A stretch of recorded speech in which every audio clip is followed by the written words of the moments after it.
ನನ್ನ ಪ್ರಿಯರೇ, ಕರ್ತನ ಧ್ವನಿಗೆ ಸ್ತೋತ್ರ. ನಾನು ಅರುಣ್ PS ಮಡ್ಕಿ.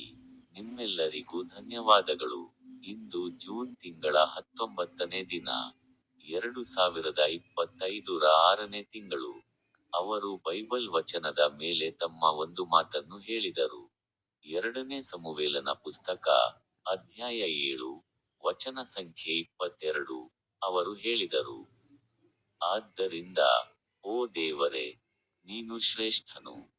ನಾವು ನಮ್ಮ ಕಿವಿಗಳಿಂದ ಕೇಳಿದ ಪ್ರಕಾರ, ನಿನ್ನಂತೆ ಯಾರೂ ಇಲ್ಲ, ಮತ್ತು ನಿನ್ನನ್ನು ಹೊರತುಪಡಿಸಿ ಬೇರೆ ದೇವರು ಇಲ್ಲ.